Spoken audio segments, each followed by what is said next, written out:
known in the United States as Chapter 11. President Barack Obama said no jobs would be lost in the short term and that Chrysler, as expected, would enter into a partnership with the Italian car company Fiat. According to the White House, Chrysler was forced to take the decision after talks broke down with its lenders late on Wednesday night. Its proposals for restructuring the company were approved by its main banks, which hold 70% of its debt, but rejected by hedge funds that hold a sizable proportion of its remaining debt. A White House official said the hedge funds had failed to act in either their own economic interest or the national interest. Well, joining me now to discuss the implications for Chrysler and the rest of the U.S. car industry is Max Kaiser, who's an independent financial analyst and the founder of KarmaBank.com. Thanks very much for being on the program. What exactly is Chapter 11 bankruptcy? Well, first of all, before we get to that, let's examine what you just said, which is a very revealing statement. You said that the bankruptcy was approved on some levels but rejected by the hedge funds in America. Now, why are the hedge funds dictating policy in America? They're complete speculative pools of capital, unregulated, without any oversight from any government agency at all. They're, in fact, rogue agents in the economy, and then they dictate the economy. Hedge funds, they become what I call the divine right of hedge funds. They consider themselves godlike. They obey no one. And here they are slamming all these workers, the Chrysler workers and all the parts, of course, the companies that supply parts to Chrysler, and the entire auto industry is being completely rearranged by these marauding hedge funds. And what's really pathetic are the American workers. The American workers are pathetic. They don't do anything to defend themselves. They just roll over and take it. America has become a nation of whining crybabies. They refuse to stand up for themselves, and the workers should be given no respect whatsoever. Now, to answer your question, what is Chapter 11? It's a way for Did they have no choice but to go for Chapter 11 once the hedge funds had decided not to play ball with Barack Obama's proposal? Well, you know, the hedge funds are saying that they make more money with Chrysler dead than alive because the hedge funds made bets that Chrysler would collapse. And it's more valuable to them. They make more money if these bets pay off, that Chrysler goes out of business. So they made a bet using credit default swaps that Chrysler goes out of business. They're using this global casino model. So they're really just speculating on the corpses. It's like the people back in, a lot of the brokers who were working in the Twin Towers during the 9/11 incident were actually making bets against airlines exploding. So they were making bets on their own demise. Here, hedge funds are making bets against the demise of Chrysler workers. Yeah. So capitalism is now eating itself in America.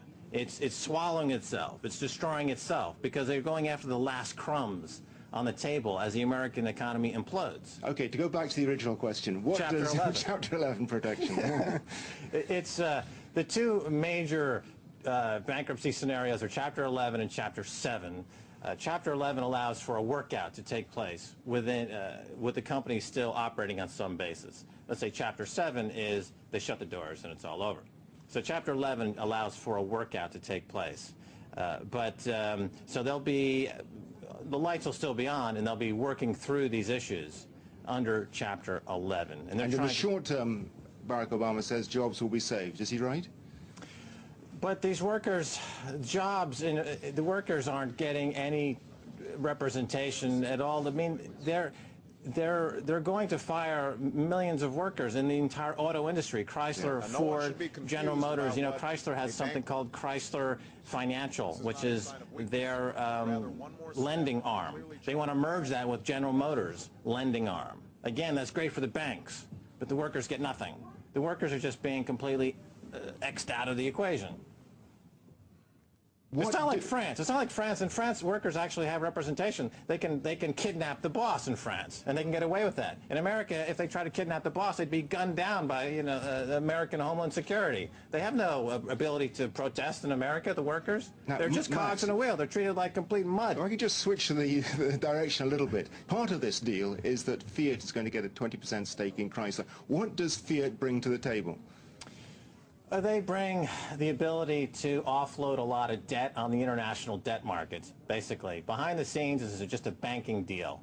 I mean, Fiat They have a dealership involvement. They want to save their dealership to some degree.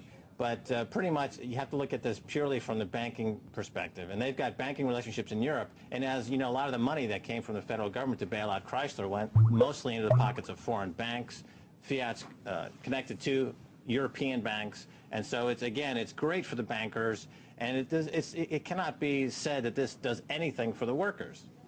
Fiat had its own problems with insolvency just a couple of years back, didn't it? That's right. So, again, you're putting together dying corporations in an attempt to make more fees, to extract just yet more banking fees. This is the key. These companies are very sick because they've been run into the ground. Now, as they're falling apart, there's an attempt to merge them and restructure them to get out that last fee. So the people who are doing these bailouts, supposedly, imagine they're like Dracula, and the sun's about to come up, and they haven't had their fix yet. And the Dracula is starving for blood. So they see Chrysler, so they go in there and extract that last bit of blood. But in your opinion, the notion that Fiat could rescue Chrysler by providing this small car technology is completely illusory. No, because it's a drowning person trying to save another drowning person. They're all drowning because there's no representation of the people who are doing the jobs. They refuse to stand up and get any kind of say in this process. They're allowing the bankers and the hedge funds to tell them what they should do. And the bankers and the hedge funds, their interest, it has nothing to do with the workers' interest. They want to eliminate the entire middle classes in America because they're in the way of the bankers. They want to return to a two-tier economy with elites and proles. And this is what they're going to. They want to get rid of the whole thing that happened in 1776. That was very inconvenient for the aristocrats in America. Very briefly, how scary is this news for the rest of the car industry in the United States? The car industry in the United States is being completely destroyed because of these hedge funds and bankers who see the workers, they see the workers as weak. So they're going to continue to destroy them. They're weak. And the savage capitalism you see, as it's called here in the United States, as long as the workers refuse to stand up for themselves, you're going to have hedge funds continuing to take advantage of them and beat them. At that point, Max, I'm going to have to stop you. We've run out of time. But do join us again next week for another edition